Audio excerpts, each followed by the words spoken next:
Hello ફૂડી friends, કૃષ્ણકા kitchen ખજાનામાં તમારું સ્વાગત છે. આજે આપણે રાજસ્થાની પોપ્યુલર ડિશ એવી દાલ બાટી અને એ પણ સ્ટફિંગ સાથે બનાવીશું.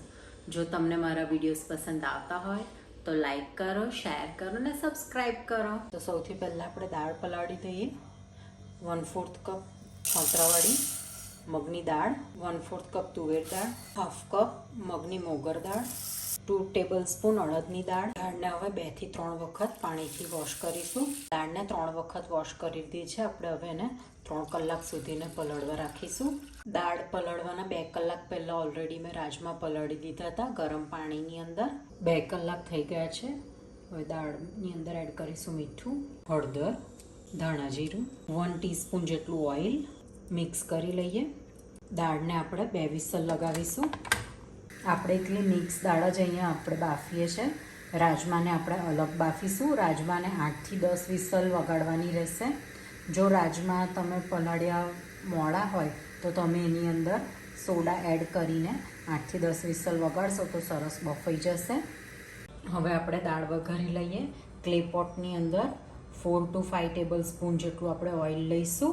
તેલ ગરમ થાય એટલે લઈશું જીરું, હિંગ, તજ અને લવિંગ, તમાલપત્ર, લીમડીના પાન, આદુ મરચાંની પેસ્ટ, ટામેટાની પેસ્ટ, સોલ્ટ, ધાણા જીરું, કશ્મીરી લાલ મરચું, ગરમ મસાલો કરી લઈએ.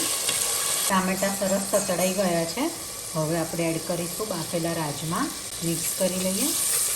હવે 2 મિનિટ સુધીને ઢાંકીને રાજમાને ગ્રેવી સાથે સતળાવા દઈશું. હવે એડ કરીશું બાફેલી દાળ. મિક્સ કરી લઈએ.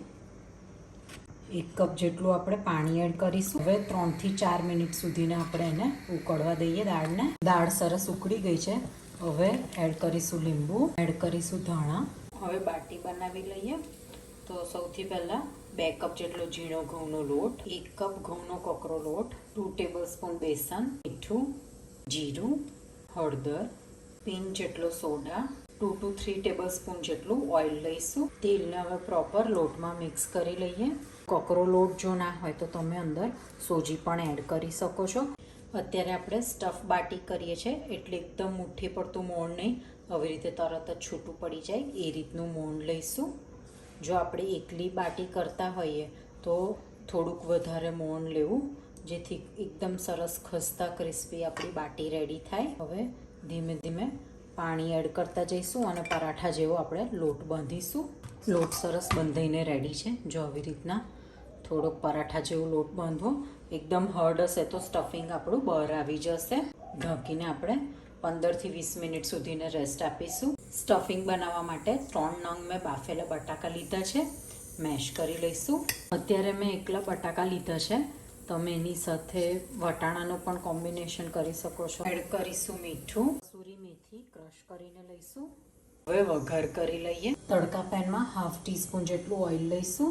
એડ કરીશું જીરું, એડ કરીશું મીઠી લીમડી, આદુ મરચાંની પેસ્ટ, હળદર. સ્ટફિંગમાં એડ કરીશું. મિક્સ કરી લઈએ. સ્ટફિંગ આપણું રેડી છે. સ્ટફિંગનો આવો સ્મોલ પોર્શન લઈને આપણે એના બોલ્સ બનાવીશું. સ્ટફિંગના બોલ્સ રેડી છે. 20 મિનિટ પછી લોટ સરસ સોફ્ટ થઈ ગયો છે. હવે બાટી બનાવીએ. બાટી બનાવવા સૌથી પહેલાં આવી રીતના લોટનો એક પોર્શન લઈશું. હવે આપણે એને ફ્લેટ કરી અને દીવો બનાવતો હોય એ રીતનો શેપ આપીશું. થોડુંક પતલું બનાવીશું. હવે આપણે સ્ટફિંગ ભરી દઈશું અને એને સીલ કરી દઈએ. બાટી રેડી છે. બીજી બાટી બનાવી લઈએ. બાટીની આપણી એક બેચ રેડી છે. હવે આપણે એને શેકી લઈશું. બાટી આપણે અપમ પેનની અંદર રેડી કરીશું. દરેક પોર્શનની અંદર આપણે થોડુંક તેલ લઈશું. હવે બાટી મૂકીએ.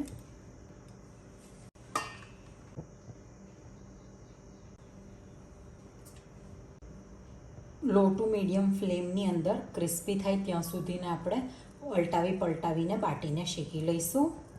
બાટી શેકાઈને રેડી છે. સ્ટફ બાટી ચેક કરીએ. વાવ, બાટી પણ રેડી છે, દાળ પણ રેડી છે. તો સર્વ કરી દઈએ. તો દાલ બાટીની ડીશ રેડી છે. હવે બાટી ઘી વગર અધૂરી છે. તો આપણે ઉપરથી ઘી લઈશું ટ્રેડિશનલી બાટીને ઘીની અંદર જ ડીપ કરી દેતા હોય છે. રેડી છે દાલ બાટી.